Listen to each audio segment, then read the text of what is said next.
Welcome to the deep dive. It's pretty wild to think less than 3 years back, maybe 1 million people tried ChatGPT in that first week. Yeah, that felt huge at the time. Right. And now we're talking 700 million users weekly. It's just staggering growth. It really is. Yeah. And that exponential curve perfectly sets up what we're diving into today, the launch of GPT-5. The big one. Exactly. So our mission here is to really unpack what's new, the big upgrades, and how this AI is supposed to be, well, more intuitive, smarter, and genuinely useful for you. For work, learning, personal stuff. It feels like a pretty significant shift, actually, almost like a redefinition. They're framing GPT-5 as like having a PhD-level expert ready whenever you need it. A PhD on demand, that's quite the claim. It is. The idea is it enables software on demand, basically letting anyone do things that, well, were historically impossible for most people. It's a real jump in capability. Okay, PhD-level expert, software on demand. How does GPT-5 actually get that smart? Is it thinking differently now? That's exactly it. That's the core change. OpenAI calls it a reasoning paradigm. Yeah. So imagine the AI actually pausing to think, like properly considering the question before spitting out an answer. Instead of just instant response. Right. And with GPT-5, they've apparently pushed this further. It's not about choosing fast or thoughtful anymore. The goal is for it to think just the perfect amount needed for the best answer. Interesting. Which, according to them, makes it the most powerful, smartest, fastest, most reliable, the most robust reasoning model they've ever shipped. So smarter thinking tailored to the question. And this applies across the board, not just one area. Yeah, that's what's impressive. It's not just, say, good at writing. We're talking deep reasoning and expert-level knowledge in really diverse fields like advanced math, physics. Even law, you mentioned? Exactly. That kind of complex, nuanced stuff. The versatility seems key here. And do we have proof? Like benchmarks? Oh, yeah. The benchmarks are pretty striking. It's apparently outperforming older models and competitors quite significantly on academic tests. Such as? Well, for coding, it hit a new high on Swebench that tests real-world software engineering problems. Okay. And also on Aider Polyglot, which looks at lots of different programming languages. The takeaway isn't just it codes better, it's that it might actually democratize building software. That is huge, letting more people create. What about areas beyond code? Well, multimodal reasoning, understanding images and stuff, it set a new record on MMMU. MMMU? Yeah, it apparently outperforms most human experts in visual reasoning, like figuring out what's actually going on in a picture. Wow, okay. And for the math folks, it did incredibly well on AMA 2025. That's an exam for qualifying for the International Mathematical Olympiad. Really high-level stuff. So serious brain power. But raw intelligence isn't everything, right? What about just being reliable, accurate? You mentioned hallucinations before. Right, yeah. That's been a major focus. Hallucinations where the AI just confidently makes things up have always been a huge problem. Makes it hard to trust, So with GPT-5, they've reportedly made a big leap in reducing that. Improving accuracy, making it more factual, especially for tricky, open-ended questions. And health questions, too. Yes, they're specifically highlighting it as their most reliable model ever for health-related queries. That's critical. That focus on reliability really builds trust. And it connects to how it can, bring ideas to life, right? For learning and creativity. Absolutely. Take GPT-5 Pro's deep thinking feature. It really does feel like that team of PhDs in your pocket idea. You saw that physics demo explaining the Bernoulli effect. Yeah, and then building that interactive SVG demo using the Canvas tool. What was it, like 300, 400 lines of code? In about 2 minutes, yeah. It was impressive. And paid users can even prompt it to think hard, right? Right, or select a specific thinking model. It's not just the speed, it's translating something complex into something you can interact with and understand. It changes how you learn, for sure.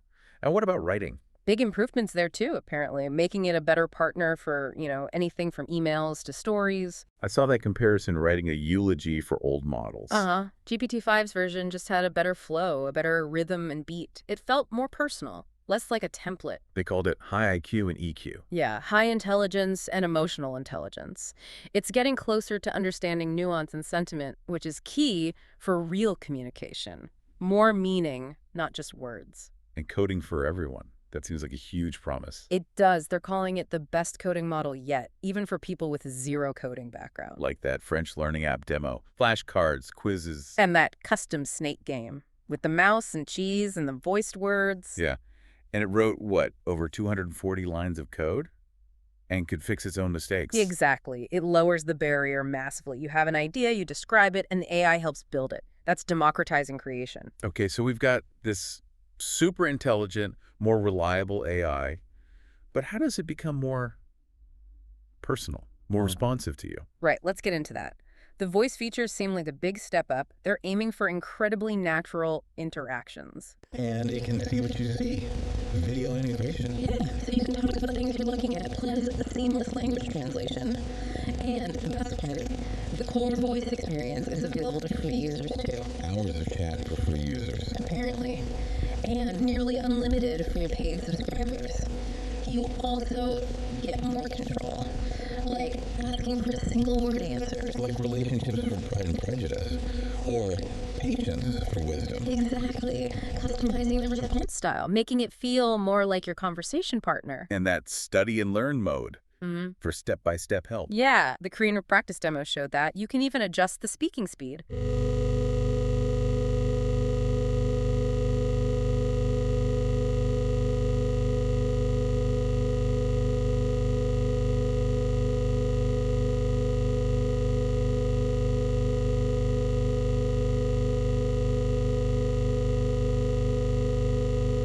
With your needs or mood. And the memory feature. That sounds powerful, learning about you over time. Yeah, remembering what's important to you, helping you with goals. Like that marathon training example, tailoring the plan as you progress. And the Google integration. Gmail, Calendar for Pro and Plus users. And team and enterprise, yeah. Planning schedules, finding emails you haven't replied to, making packing lists based on your history. So it becomes less of a tool you use and more of an assistant that's embedded in your digital life. That's the idea. Proactive, learning, anticipating needs, which, of course, raises questions about data privacy. Good point. How are they handling that? Well, they emphasize user control. You can manage the memory, turn it off, delete things. The goal is finding that balanced helpfulness without being intrusive. User control is key. Okay, that's crucial. Let's switch gears slightly to safety. How are they making GPT-5 safer? They mentioned reducing deception. Right. Deception is when the model sort of misrepresents what it's doing or tries to bypass rules. GPT-5 is supposedly much better at sticking to the intended path. And they changed the safety training. Yeah. Safe completion. Yeah, that's a big shift. Instead of just saying, no, I can't help when it hits a safety guideline. Which was really common before, that I'm sorry I cannot assist message. Exactly. Now it tries to maximize helpfulness within safety constraints. So it might give a partial answer or high-level info or guide you towards safe practices. Like the perchlorate example. Yeah. Used in fireworks. Right. Instead of refusing outright, it explains the dangers and points you towards official safety guidelines or manufacturer manuals.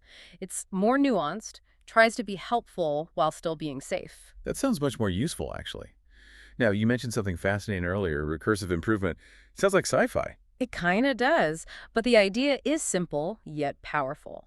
Older AI models are actually helping create the training data, the curriculum for GPT-5. So the AI is teaching the next generation of AI. Essentially, yes, they create high-quality synthetic examples, which helps GPT-5 learn better and faster. It creates this feedback loop where the models keep getting smarter, potentially at an accelerating rate. Wow, a self-improvement loop. Okay, and all this power, intelligence, safety, how does it translate for developers and businesses? Huge potential there. They're calling GPT-5 the best coding model in the world, an ideal pair programmer. Meaning, what makes it ideal? Traits like autonomy, it can work on its own more. Better collaboration, communication, managing the context of the code, even testing. Give me examples. Yeah, they showed it fixing really complex bugs Yeah. and creating a whole interactive financial dashboard for a CFO just from a short prompt. Built it in minutes, good code structure, even corrected itself along the way. Okay, that's impressive. And for fun, they had it create a 3D castle game with guards patrolling, horses, even a balloon-popping minigame with sound effects. Shows a level of creativity. A game from scratch. Cool. Yeah. What about understanding existing code? Also strong there, it can apparently look into a code base and figure out why certain decisions were made, like specific security measures. That saves developers tons of time trying to reverse engineer logic. Okay, so big stuff for coders. What about the API, the tools developers use? Big updates there too.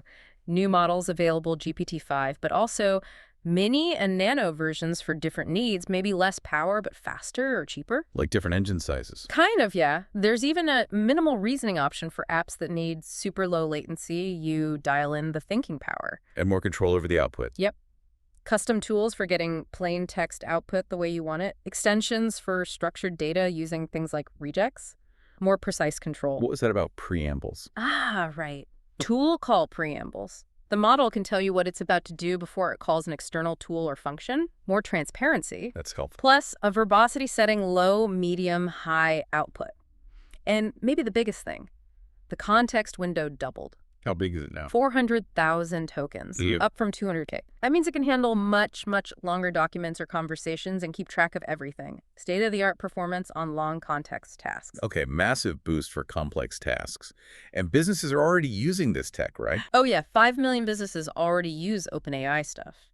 GPT-5 is being positioned as a step function improvement, enabling employees across the board to do more. Any specific industries? Life sciences, for sure. Amgen's using it in drug design, sifting through research papers and clinical data. Wow, finance. BBVA, using it for financial analysis, said it beat other models on accuracy and speed, turning a 3-week task into just a couple of hours. Incredible efficiency. Healthcare, too. Definitely. Oscar Health called it the single best model for clinical reasoning for understanding complex medical policies and patient situations. And even government. Yeah. Big announcement, 2 million U.S. federal employees are set to use GPT-5 and ChatGPT. That's a huge vote of confidence in its utility and presumably its security and reliability. That brings us really nicely to the human impact, especially in healthcare. You said it's considered the best model ever for health. That's the claim, yeah. Scored highest on HealthBench, which was developed with input from 250 physicians. And we heard that powerful story about Carolina Millen. Yes, truly moving. Diagnosed with 3 cancers at 39, facing this incredibly complex biopsy report. And just took a screenshot in a moment of panic. Exactly. Put it into ChatGPT, and within seconds, it translated that dense medical language into something she could actually understand. Imagine the relief, the clarity in that moment. Just getting that initial understanding must have been huge. And it went beyond that. It helped her make critical treatment decisions when her doctors disagreed about radiation. Which must be terrifying. Absolutely. GPT-5 helped her break down all the pros, cons, risks, benefits, way more thoroughly than a short doctor's visit could. It empowered her to make an informed choice she felt confident about. It gave her back her sense of agency, as Felipe put it, made her an active participant. Precisely. It wasn't just facts. It was context and understanding tailored to her situation. It really highlights the potential for AI, not just in diagnoses, but in creating, well, smarter and more empowered patients. Exactly. Carolina called it a thought partner. Something that connects the dots, helps you navigate complexity, even anticipates questions for your doctor. AI is a guide through really tough times. That's the human heart of it, I think. Moving beyond just information retrieval to genuinely augmenting our ability to cope, understand, and make decisions, especially when we're vulnerable. So wrapping up, GPT-5 feels like a really significant leap. Unmatched reasoning, a much more intuitive, personalized feel, better safety. And these transformative capabilities, yeah, for individuals, developers, entire industries. Which leads us to that final thought for you, the listener. Right. Given this AI's ability to learn, self-improve, tackle complex problems across so many areas, think about it. What goals, personal or professional, that seem impossible now might suddenly become achievable for you? When you have this PhD-level expert truly integrated into your daily life. How could that fundamentally redefine what we think of as human potential? Something to ponder.